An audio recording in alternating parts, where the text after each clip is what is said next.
काट दीजिए इधर, ताकि आगे पानी न जाए और आपके खेत में ही पूरा पानी जाए, या नहर का पानी मोड़ दीजिए तो की धारा का अपराध होगा आपका 430। लिख अंडरलाइन करिए भाई, ये भी पूछा जा चुका है।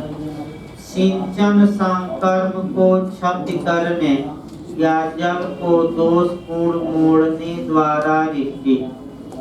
सिंचन संकर्म को क्षति करने यानी कि नाली तोड़ दीजिए, नहर ही तोड़ दीजिए, या पाइप से आ रहा है तो पाइप के बीच से क्या करिए काट दीजिए। और जल को दोषपूर्ण मोड़ना मतलब कि जल जा रहा है दूसरी ओर, तो आप उसकी धारा को क्या किए, दूसरी ओर मोड़ दिए। तो कौन सी धारा के तहत आपने अपराध किया, 430। सिंचाई के जो कर्म है और दंड की मात्रा क्या होगी, तो 5 वर्ष तक का कारावास या जुर्माना या दोनों। ऐसे नहीं है 429 430। सिंचाई का भी यूपी में पूछा जा चुका है, अंडरलाइन कर लीजिएगा 430। अगला देखिए, इसके बाद आपका लोग 431 छोड़ सकते हैं, 432 भी छोड़ सकते हैं, 435 434 भी आपका कभी काल पूछी जाती है। आपका लेखपाल साहब और तहसीलदार साहब जाकर खेत को नापे और आपका खंभा गाड़े या पत्थर गाड़े, और कोई व्यक्ति उस पत्थर को उखाड़ कर क्या किया, फेंक दिया, या चिन्ह को क्या किया, नापी जोखी का मिटा दिया, तो की धारा के तहत दंडनीय होगा 434।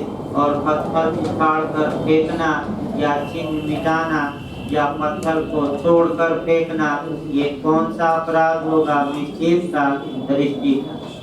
तो 434 आ सकती है, 435 आपका 400 ये 34 है भाई, 435 छोड़ सकते हैं, ज्यादा चांस 436 का रहता है।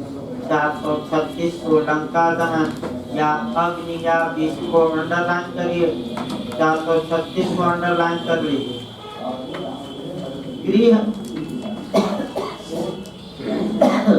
गृह आदि को नष्ट करने के आशय से अग्नि या विस्फोटक पदार्थ द्वारा रिक्ति।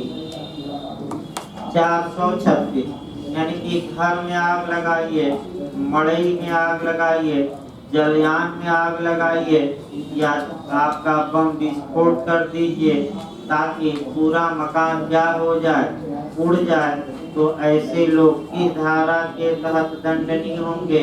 जो आग लगाए हैं, घर जलाए हैं, तो कौन सी धारा के तहत, 436।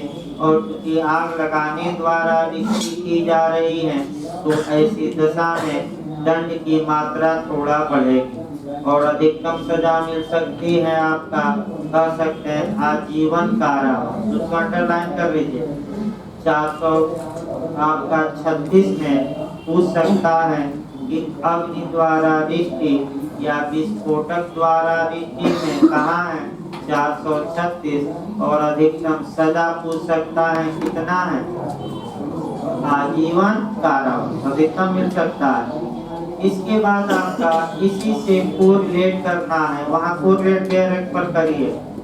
आपका जो कोरिलेट इससे करना है वह करना है आईपीसी की धारा 103 का आपका तीसरा क्लास, उसको कोरिलेट कर लीजिए। आईपीसी की धारा 103 का क्लास 3 थर्ड, यहाँ से कोरिलेट करके चलना है, इसको लिख लीजिए।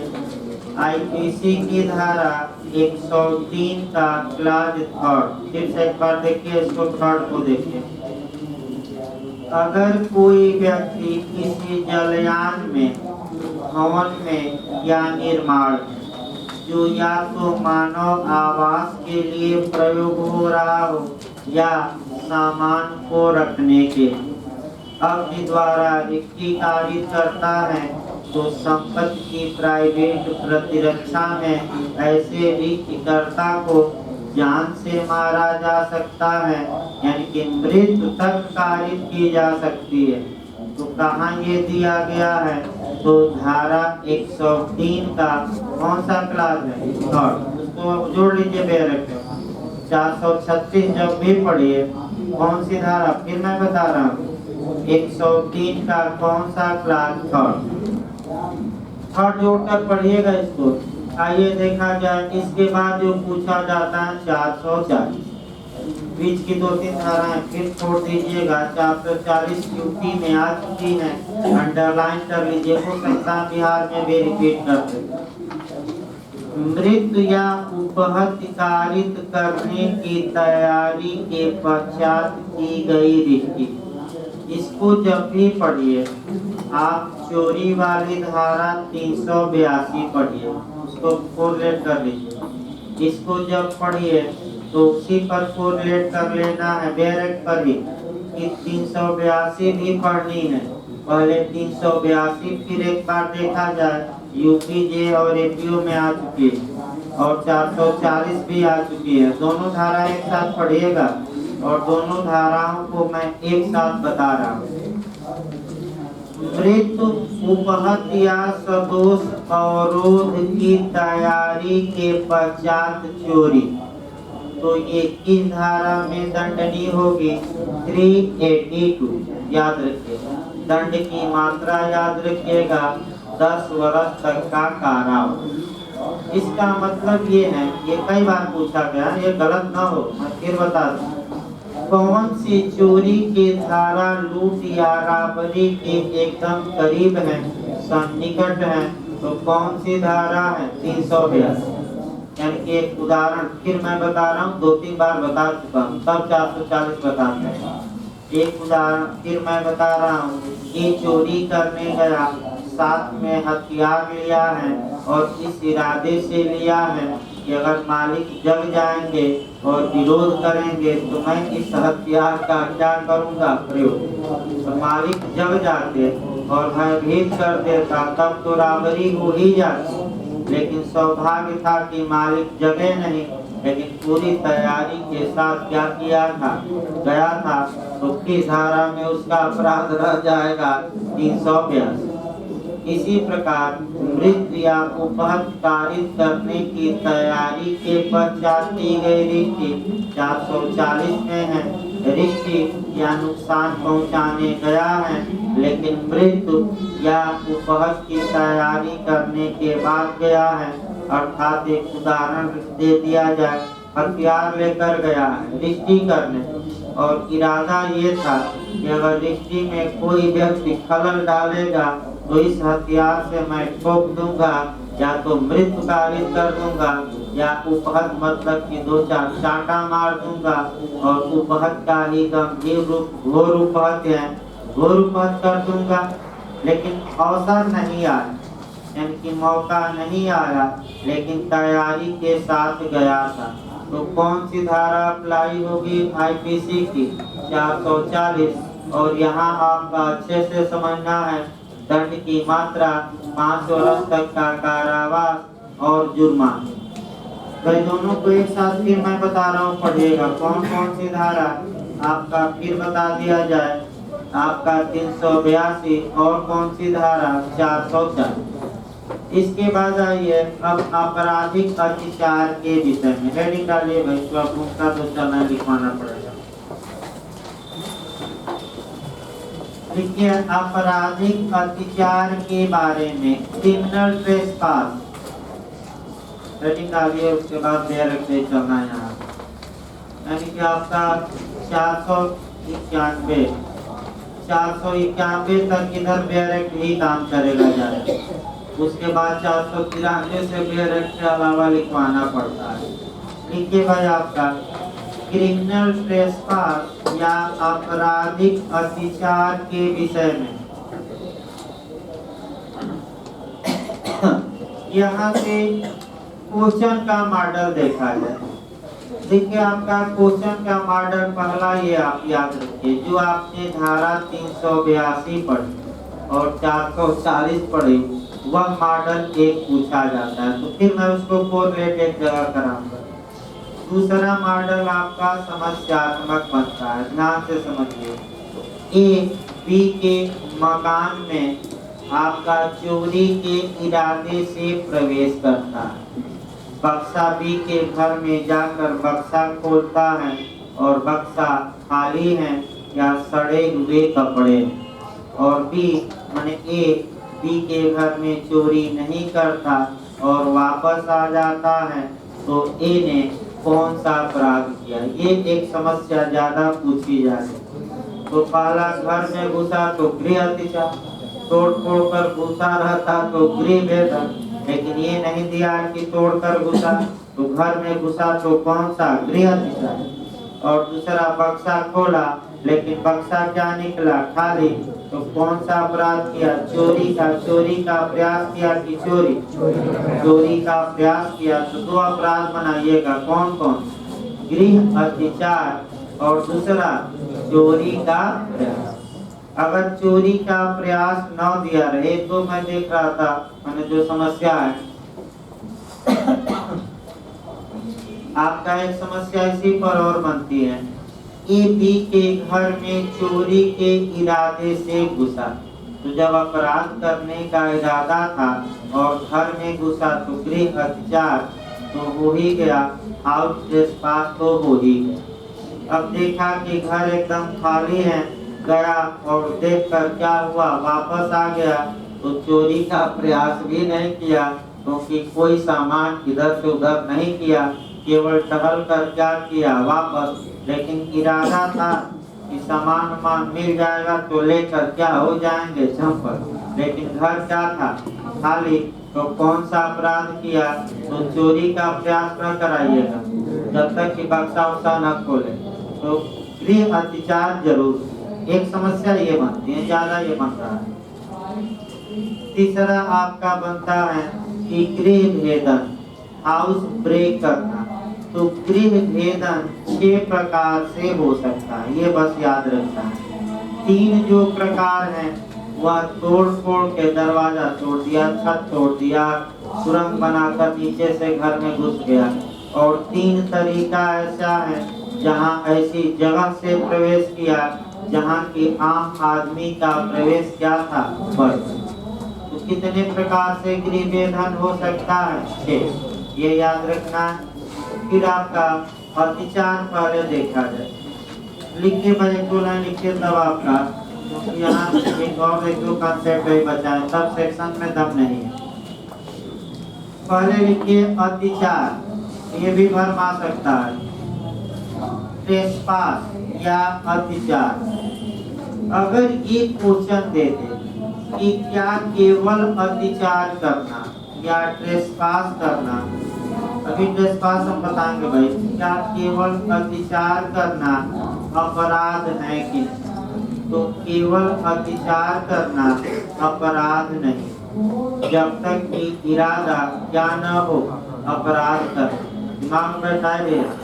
तो अतिचार करना क्या होगा? अपकृत्य होगा, और उसके लिए आप क्रिमिनल मुकदमा न करके केवल और केवल क्या वसूल सकते हैं? मुआवजा। अब यहाँ से अपकृत्य में भी पूछा जाता है कि सबसे प्राचीन लेखी मतलब रिट मतलब कबूतर खाना, यानी कि पहला कबूतर खाना कौन बना था? बताइए, कबूतर खाने का सिद्धांत किसने दिया? चलिए ठीक है, सामंत ने दिया था भाई। रटे तो है लोग कम से कम, बिहार अभी गए थे, असर है, यानी कि आपका खुद को असर है ना, आया भी था ये शायद। और अब किसने इसको अब खुद खाना या पीगन और तीव्र किया? बिल्कुल। चलिए अब लोग बिहार पता कर ले जाएंगे लग रहा है। अब याद रखिए, आईपीसी भी अब याद रखना है, जे में नहीं था, इसीलिए पूरा चल रही है। और तो जे में पढ़े भी है, लेकिन आईपीसी लोग पढ़े ही नहीं। तो देखिए भाई, आगे पढ़ा जाए। अतिचार आपका पहला कबूतर खाना बना, यानी कि सबसे प्राचीन अपकृत्य कौन है? तो क्या मारेंगे? अतिचार। अतिचार होता क्या? अभी आइए, यानी कि देखिए, जो ये आपराधिक अतिचार आपका 441 से लेकर 460 तक में बताया जाए, इसमें आपका 462 तक में बताया जाएगा। आप फिर एक शुरुआती दौर से एक कंसेप्ट बनाइए, कंसेप्चुअल क्वेश्चन। पहला, संपत्ति संबंधी अपराधों को मैंने 3 वर्गों में बांटा। पहला वर्ग बांटा था जिसमें कि पीड़ित अपनी संपत्ति से वंचित हो जाता है, यानी कि उसकी संपत्ति क्या हो जाती है, छीन जाती है। और वह वर्ग मैं बताया था 378 से लेकर और कहाँ तक 404। दूसरा वर्ग अभी हमने बताया 425 से लेकर 440, जहाँ की संपत्ति से वंचित व्यक्ति नहीं किया जाता बल्कि संपत्ति को नुकसान पहुंचाया जाता है। कौन सा अपराध हमने कराया जी? तीसरा वर्ग चलना है। तीसरा वर्ग जो है, न तो व्यक्ति संपत्ति से वंचित हुआ न ही संपत्ति को नुकसान हुआ, लेकिन व्यक्ति का जो प्रॉपर्टी संबंधी अधिकार है उस अधिकार का क्या होता है, वायलेशन। यानी कि अगर हमारी संपत्ति है तो हमारा अधिकार है कि मेरी बिना इजाजत के कोई व्यक्ति मेरी संपत्ति में प्रवेश न करे। अगर मेरी, यानी कि आपका बोर्ड लिखा रहता है ना कि आपका विदाउट परमिशन नो एडमिशन, यानी कि बिना अनुमति के प्रवेश क्या है, निषिद्ध है। यही आप दिमाग में बैठा लीजिए। और बिना अनुमति अगर किसी के घर में या अहाते में, खेत में आपने क्या कर लिया, मैंने प्रवेश कर लिया, तो ऐसी दशा में कह सकते हैं कि अत्याचार किया। और अगर इस प्रवेश का इरादा अपराध करने का था या प्रवेश करते समय इरादा अपराध का नहीं था, लेकिन प्रवेश करने के बाद इरादा क्या हो गया, अपराध का, तो ये कौन सा आपका अत्याचार में एक शब्द जोड़ दिया जाएगा, आपराधिक अत्याचार। यानी कि अत्याचार ही ट्रेसपास ही क्रिमिनल ट्रेसपास में कन्वर्ट हो जाता है। लेकिन कब? जबकि प्रवेश करते समय ही इरादा क्या हो, अपराध का। या दूसरा, प्रवेश करते समय इरादा अपराध का न हो, लेकिन प्रवेश करने के बाद इरादा क्या हो जाए, अपराध। दोनों याद रखिए।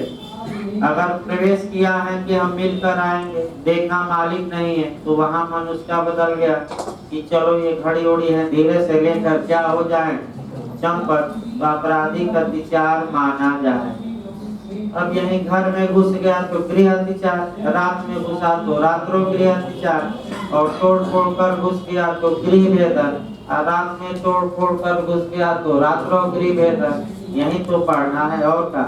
लेकिन कंसेप्ट अगर क्लियर रहे तभी आगे धाराएं बढ़े। यानी कि जो ये 441 से लेकर 462 तक हम देखेंगे, यहाँ संपत्ति को कोई नुकसान नहीं और न ही व्यक्ति को व्यक्ति संपत्ति से वंचित होता है, बल्कि व्यक्ति का जो प्रॉपर्टी संबंधी अधिकार है उसमें खलल डाला जाता है। और क्या प्रॉपर्टी संबंधी अधिकार है कि अगर मेरी मकान है, जमीन है, तो बिना मेरी परमिशन के, बिना मेरी स्वतंत्र सम्मत के कोई इसमें प्रवेश न हो। अगर करता है तो एक तो अत्याचार किया, अपराध के लिए किया, तो उसी को हम क्या कहेंगे, आपराधिक अत्याचार। अगर अपराध के लिए नहीं किया तो केवल अत्याचार, और वह उसके लिए आप क्या वसूल सकते हैं, मुआवजा। यहाँ एक आपका और क्वेश्चन बनता है, तब आपका लिखवा जाए। आपका यानी कि आपका एक्शनेबल पर्सी। हाँ देखिए भाई, एक्शनेबल पर्सी का मतलब, क्योंकि बिहार मैक्सिम बनाएगा, एक्शनेबल पर्सी, इसका मतलब समझिए। एक्शनेबल पर्सी का मतलब ये हुआ कि वादी को भले ही एक पाई का नुकसान न हुआ हो, फिर भी वह प्रतिवादी के खिलाफ मुकदमा करके और क्षतिपूर्ति वसूल सकता है। और ये सबसे अच्छा उदाहरण ट्रेसपास का है। जैसे कि ए ने बी के कमरे में एक पैर रखा, बी को कोई नुकसान नहीं हुआ, फिर भी ए के खिलाफ मुआवजा क्या कर सकता है, वसूल सकता है। अब अगला कंसेप्ट बनाना है कि पूरा शरीर आपका कह सकते हैं अंदर गया हो, कि शरीर का कुछ भाग भी गया हो। एक पैर रखा है बाहर और एक पैर दरवाजे के अंदर, तो बताइए ट्रेसपास कर दिया कि नहीं कर दिया। अभी मान लीजिए सेंध मारकर और झांक रहा है सिर लगाकर, तो कुछ लोग कहेंगे कि पैर कहाँ अंदर किया, चाहे पैर किया या न किया, शरीर का कोई भी भाग अगर प्रवेश कर गया है तो अतिचार के लिए पर्याप्त माना जाए। ये बात याद रखिए। तो इसको लिखते भाई 441 से लेकर 462 तक, एक लाइन लिख लीजिए। 441 से लेकर 462 लिखिए। आपराधिक अत्याचार के अंतर्गत आपराधिक अत्याचार के अंतर्गत पीड़ित व्यक्ति के सांपत्तिक अधिकार का पीड़ित व्यक्ति के सांपत्तिक अधिकार का उल्लंघन होता है, उल्लंघन होता है।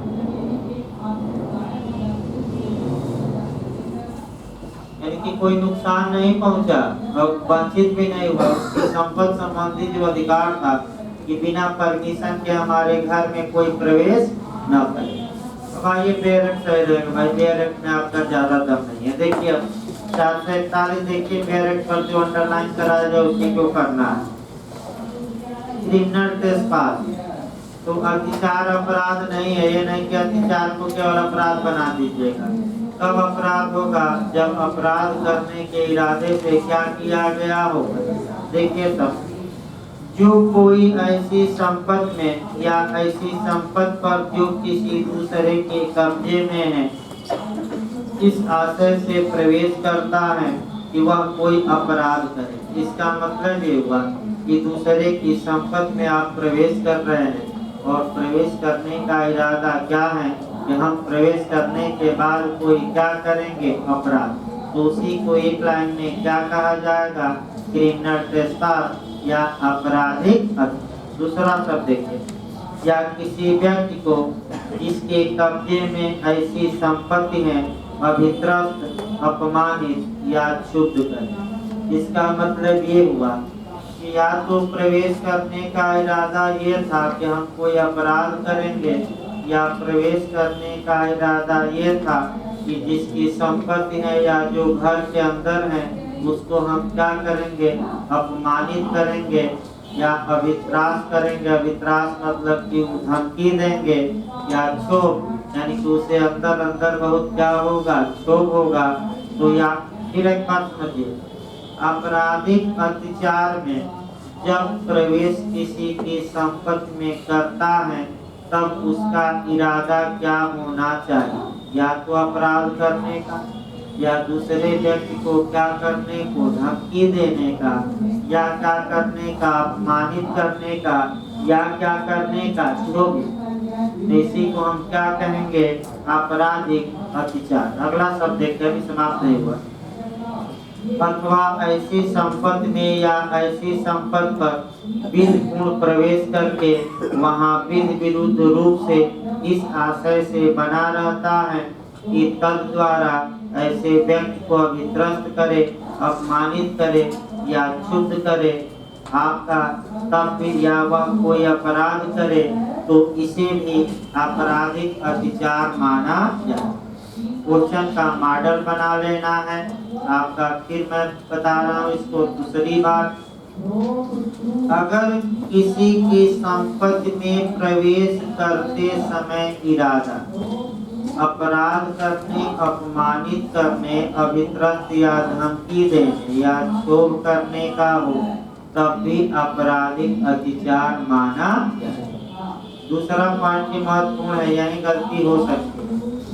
अगर किसी की संपत्ति में प्रवेश करते समय इरादा अच्छा हो, यानी कि अपराध इत्यादि करने का न हो, लेकिन प्रवेश करने के बाद प्रवेशकर्ता का इरादा बदल जाए और इरादा ये हो जाए कि अब हम प्रवेश कर चुके हैं तो अपराध करेंगे या इनको अपमानित करेंगे, इनको धमकी देंगे या इनको क्षोभित करेंगे, तो बताइए आपराधिक अत्याचार माना जाएगा कि नहीं माना जाएगा?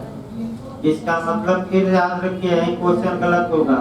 प्रवेश करते समय भी इरादा हो सकता है अपराध का, इत्यादि का, या प्रवेश करते समय इरादा अच्छा था लेकिन प्रवेश करने के बाद इरादा क्या हो गया, बदल गया, तब भी आपराधिक अत्याचार माना जाए। इसको थोड़ा चोरी और आपराधिक दुर्विनियोग से एक बार जोड़ लीजिए ताकि दिमाग में सब रन करता रहे। संपत्ति हटाते समय इरादा बेईमानी का था तो कौन सा अपराध, चोरी, और बाद में इरादा बेईमानी का हो गया तो आपराधिक दुर्विनियोग। लेकिन आपराधिक अत्याचार में ऐसा नहीं है, चाहे प्रवेश करते समय इरादा गलत हो या प्रवेश करते समय सही हो, लेकिन प्रवेश करने के बाद इरादा क्या हो जाए, बदल जाए, तो दोनों कंडीशन में कौन सा अपराध माना जाएगा, आपराधिक अत्याचार। ये दिमाग में बैठा रहेगा टेक्निकल क्वेश्चन, दोनों कंडीशन।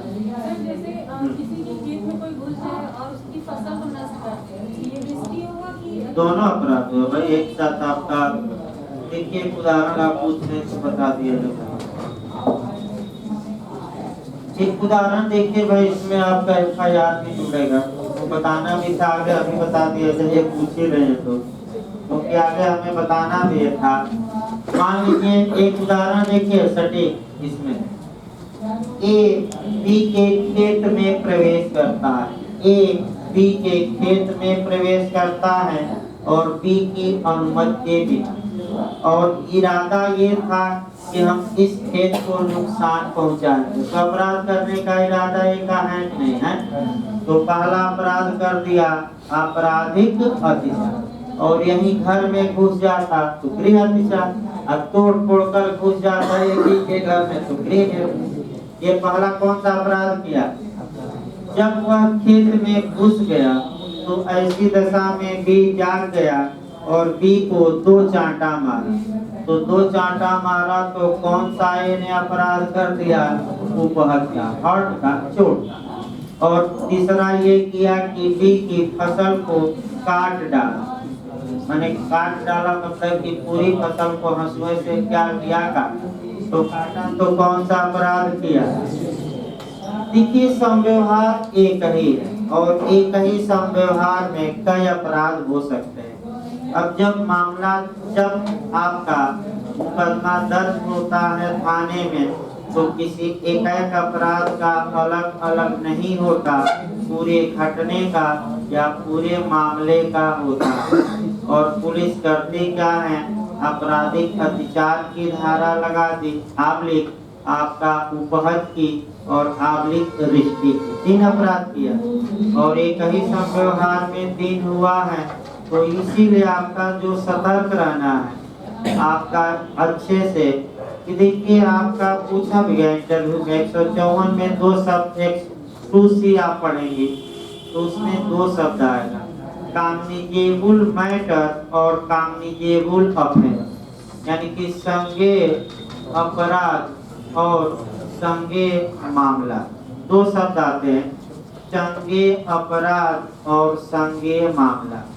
तो पूरी घटना को एक साथ लेंगे तो मामला, और उसमें जो अलग अलग अपराध हुए हैं उसको अपराध। तो बताइए इसमें कितने अपराध हुए, 3, तो ये अलग अलग अपराध हो गए। और पूरी घटना को एक साथ हम लेंगे तो ये क्या कहलाएगा, मैटर। बताइए जब रिपोर्ट दर्ज होगी तो एक अपराधों की अलग होगी कि मैटर की होती है, मैटर की। और आबलिक 50 धारा लगाते रहिए, जितनी धाराएं हैं पुलिस वाले वैसे भी लगाते रहते हैं भाई, आबलिक करके लगाते रहिए, ये आपका नियम। तो आपराधिक अत्याचार बताया भाई, देखिए अब आगे धारा। एक चीज पूछना, हाँ बताइए। जब आपराधिक अत्याचार होती है हाँ। तो आपराधिक शब्द जुड़ता है इंटेंशन से, और जब वो पोजीशन से क्यों जब पोजीशन से कोई चीज टच करता है तभी उसका इंटेंशन प्रूव होता है, तब तो वो ट्रेसपासर हो जाएगा क्रिमिनल। लेकिन जब पोजीशन से हटा दिया तो फिर चोरी भी बन गया आपने। हाँ, तो आपका जो आपराधिक अत्याचार भी किया और जाकर घड़ी वहां से ले लिया। एक और उदाहरण और बना लिया जाए, इसी में बी के हाथ में घड़ी थी, तो बी से धमकी दिया कि 2 चांटा मारेंगे, घड़ी दे दो, और बी ने अपने हाथों से घड़ी निकाल कर दे दिया तो एक शासन, और खुद ही छीन लिया बंदूक दिखाकर, तो लूट हो जाएगी चोरी से, तो अपराध बढ़ाते रहे। हमने तो 3 उदाहरण दिया, इसीलिए तो कहा गया 25 धाराएं लग सकते हैं कई संविभाग, लेकिन 25 FIR नहीं, सतर्क रहिए। FIR क्या होगी, एक होगी, केवल मैटर की होती है, ऐसे तो भाई 25 पद में चलेंगे। आगे देखिए भाई आपका 442 गृह अत्याचार। तो अब आपराधिक अत्याचार आप जान लिए, तो बस गृह अत्याचार हाउस के पास और आसान है। आप प्रवेश कर रहे हैं, आप खेत में प्रवेश कर रहे हैं कि किसी के घर में, तो या तो जलयान में। देखिए भाई, जो कोई किसी निर्माण तंबू या जलयान में प्रवेश, अब छोटी छोटी धाराएं, बस 2 लाइन देखना है। अगर किसी जलयान में या तंबू में या निर्माण में आप प्रवेश कर रहे हैं और ऐसी दशा में या तो वहाँ मानव रहता हो या संपत्ति रखी गई, तो इस प्रवेश को, इस आपराधिक अत्याचार को अब क्या नाम दे देंगे, हाउस ट्रेसपास या गृह अत्याचार। यानी कि यही अगर खेत में प्रवेश किए तो केवल आपराधिक अत्याचार, लेकिन घर में या तंबू में या जलयान में प्रवेश कर लिए तो यही आपराधिक अत्याचार किसमें कन्वर्ट हो जाएगा, गृह अत्याचार में। आपका याद रखिए, लेकिन सतर्क ये रहना है कि ऐसे निर्माण तंबू या जलयान में या तो मानव आवास के लिए हो या आपका सामान रखा गया, अगर खाली है तो गृह अत्याचार नहीं माना जाए। अब देखिए आपका मैंने बना क्या था क्वेश्चन, एक मकान है, उस मकान में कोई सामान नहीं है, न तो मानव रहता है न संपत्ति रखी गई है, और एक उस मकान में प्रवेश करता है अपराध करने के इरादे से। ए ने आपराधिक अत्याचार किया लेकिन गृह अत्याचार नहीं किया। क्यों? क्योंकि गृह अत्याचार जिस मकान में वह घुसा था, यह आवश्यक है कि उस मकान में या तो मानव रहते हो या वह स्थान संपत्ति की अभिरक्षा के लिए क्या किया जाता हो, यूज, और वहाँ तो न तो मानव के लिए है न ही संपत्ति। आपराधिक अत्याचार किया लेकिन गृह अत्याचार में कन्वर्ट नहीं।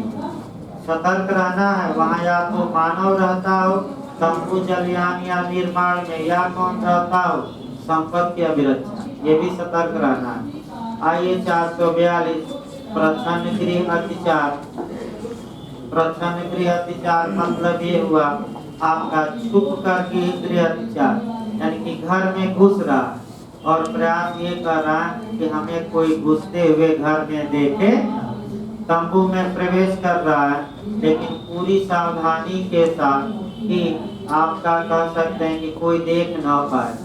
अगला देखिए भाई, रात्रो प्रच्छन्न गृह अत्याचार 444, यानी कि रात में घर में या तंबू में जलयान में घुस रहा है लेकिन पूरी सावधानी बरत कर। क्या सावधानी, कोई देखे कि ना देखे, ना देखे तो 400 कौन सी धारा 44 और गृह भेदन 445, तो 445 ज्यादा नहीं पढ़ना है।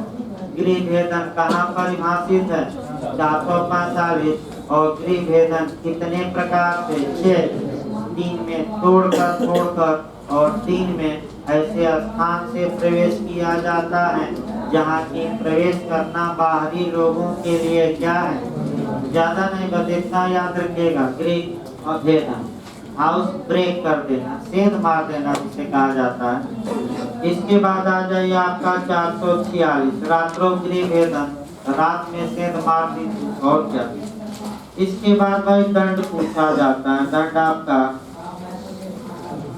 आपका देखना है, इधर 447 से है, लेकिन इसको देख लीजिएगा आपका 452 आइए, कुछ धाराएं घर पे देखिए भाई 452 उपहत हमला या सदोष अवरोध की तैयारी करने के पश्चात गृह अतिचार।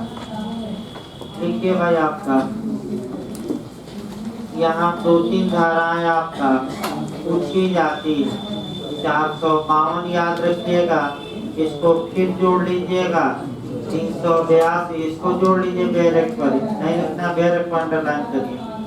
382 से जोड़िएगा, 440 से जोड़िएगा और तब आपका कौन सी धारा पढ़िएगा?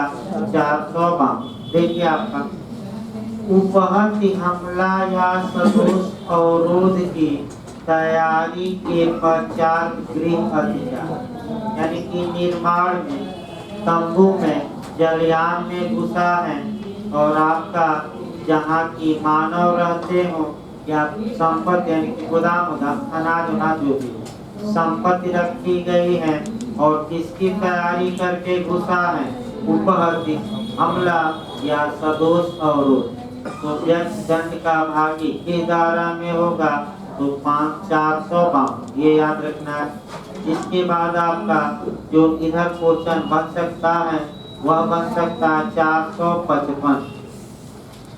उपहत हमले या सदोष अवरोध की तैयारी के पश्चात प्रच्छन्न गृह अतिचार, यानी कि छुप कर कि कोई देख न पाए घर में घुस रहा है और इरादा ये है कि अगर कोई देख लिया, विरोध किया तो मैं उसकी उपहत कारित कर दूंगा, उस पर हमला कर दूंगा।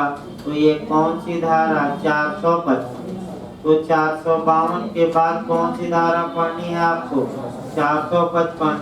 फिर आपका कह सकते हैं कि 456 भी एक बात पूछी गई भाई, रात्रो प्रच्छन्न गृह अतिचार या रात्रो गृह भेदन के लिए दंड। सेक्शन अंडरलाइन कर दीजिए 456। इसके बाद आपका जो धारा पूछी जाती है वह आपका पूछी जाती है, कह सकते हैं 460। 460 धारा पूछी जाती है ज्वाइंट लायबिलिटी। लिखिए भाई, इस पर लिख लीजिए। संयुक्त दायित्व का सिद्धांत किस धारा में दिया गया? एक दिन बताया जाएगा अलग से, लेकिन 460 इसलिए महत्वपूर्ण है कि ज्वाइंट लायबिलिटी या संयुक्त दायित्व का सिद्धांत बताती है। क्वेश्चन आ चुका है, ज्वाइंट लायबिलिटी या संयुक्त दायित्व का सिद्धांत। संयुक्त दायित्व के सिद्धांत के अनुसार अगर 2-3 मित्र हैं और एक मित्र ने अपराध किया और 2 साथी थे तो तीनों लोग बराबर के क्या होंगे? देखिए बराबर के एक दोषी पहले करा दे भाई। दूसरा उदाहरण देखिए, तब 460 पर आते हैं। 460 इसलिए महत्वपूर्ण है कि ज्वाइंट लायबिलिटी बहुत खतरनाक होती है। देखिए आपका ए, बी तथा सी तीनों पूर्व निर्धारित योजना के अनुसरण में आपका सी आपका कह सकते हैं एक पोस्ट ऑफिस में जाते हैं हथियार लेकर। बी तथा सी पोस्ट ऑफिस के अंदर चले जाते हैं और ए बाहर क्या देख रहा होता है? हाथ माना गिरेगी कर बाहर रहना। अब बी और सी कैशियर से झोला खींचते हैं पैसे का, कैशियर नहीं देता तो इसमें से एक कैशियर पर गोली चलाता है और कैशियर को जान से मार कर ये दोनों भाग जाते हैं, पकड़े जाते हैं। अब ये कहता है कि हम तो मात्र खड़े थे, तो क्या पंजीरी और प्रसाद बट रही थी? मोदी जी का 15-15 लाख बट रहा था कि लाइन में खड़े थे?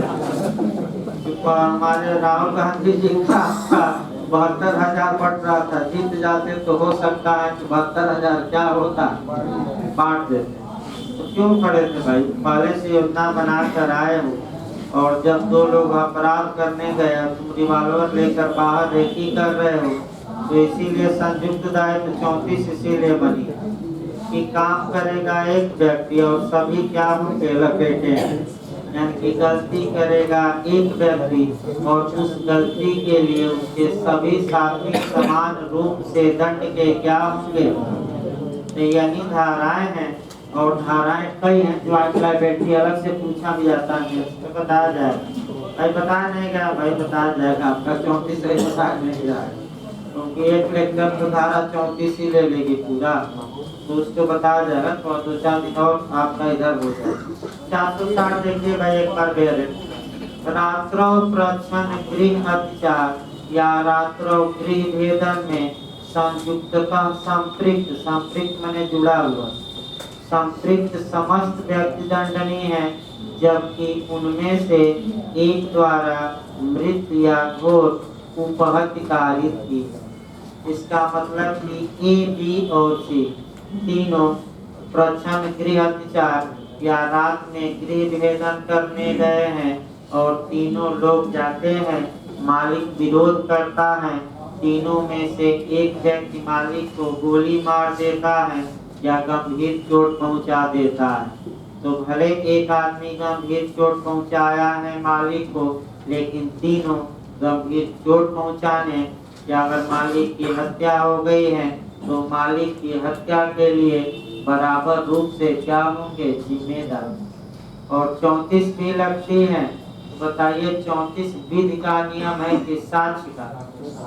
आजकल यही पूछा जा रहा है, एक दो क्वेश्चन तो ऐसा बनेगा। हाँ, रूल ऑफ एविडेंस याद रखिए आपका। 34 जो कॉमन इंटेंशन है, सामान्य आशय है, बताया जाएगा। इस प्रकार आपका 462 तक आपका इधर पढ़ना नहीं है, की गए हैं। अध्याय 18।